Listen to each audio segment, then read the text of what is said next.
In the quiet rolling hills of Kent, nestled among the trees, stood Hever Castle, the childhood home of two remarkable sisters, Anne and Mary Boleyn. Their lives, though born under the same roof, would diverge drastically. One would ascend to the throne of England, her name etched in history, while the other would seek solace far from the limelight. The Boleyn family was no ordinary household. Their father, Thomas Boleyn, was a man of ambition, determined to see his family rise to the pinnacle of society. Anne and Mary, his daughters, were his greatest assets. They were taught from a young age to charm, to strategize, and to play the dangerous game of court politics. Mary, the elder of the two, was known for her beauty, golden-haired, soft-spoken, and full of youthful grace. Anne, on the other hand, was different. She was dark-haired, sharp-eyed, and possessed a fiery intellect that set her apart. Though close as children, their differences would shape their fates. Mary's journey began in the dazzling court of King Francis I of France. There, she was surrounded by opulence and intrigue.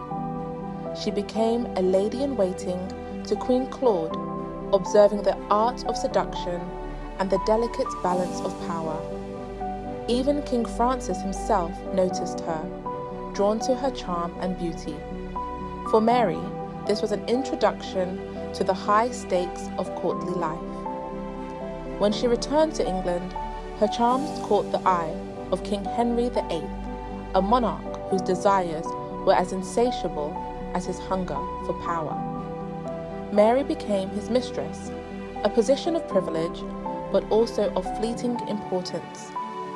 For a time, she basked in the attention of the most powerful man in England. Yet Mary soon discovered that the king's affection was a double-edged sword. His attention was fickle, his promises empty. Anne's path to the court was different. After spending time in the sophisticated court of France, she returned to England with a new sense of purpose. Anne was not content to be a mistress, like her sister. She had learned that power was not granted, it was taken, and Anne was ready to take it. When Anne arrived at court, her presence was electrifying. She was not the most beautiful woman in the room, but she didn't need to be. She was clever, charismatic, and bold. Henry VIII was immediately captivated, but Anne was no Mary. She resisted his advances, setting herself apart by demanding more than his affection. She wanted his crown. The bond between Anne and Mary began to strain under the weight of their choices. Mary, now cast aside by the king, worried for her sister. She saw the dangers of Henry's court, the whispers of betrayal, the scheming nobility, and the king's unpredictable nature. But Anne would not be deterred.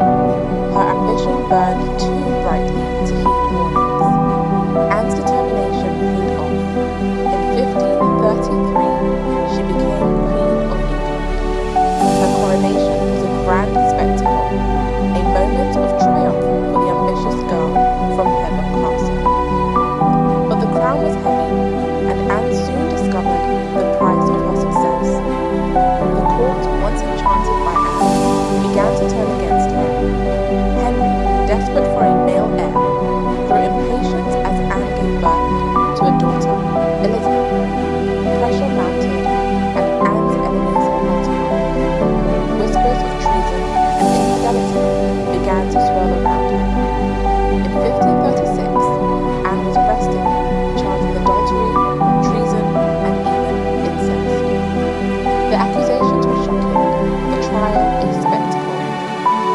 Anne, once the queen who had captivated a king, now stood alone, abandoned by the man who had once defied the church to marry her. On the morning of May 19th, Anne Boleyn faced her execution with dignity. Dressed in a simple gown, she addressed the crowd gathered to witness her death. "I am innocent," she said, her voice steady. "May God have mercy on my soul." Moments later, her life was ended by a single swing of the executioner's sword. Mary lived on, far from the chaos of court life. She married a commoner, choosing love over ambition. But she never forgot her sister.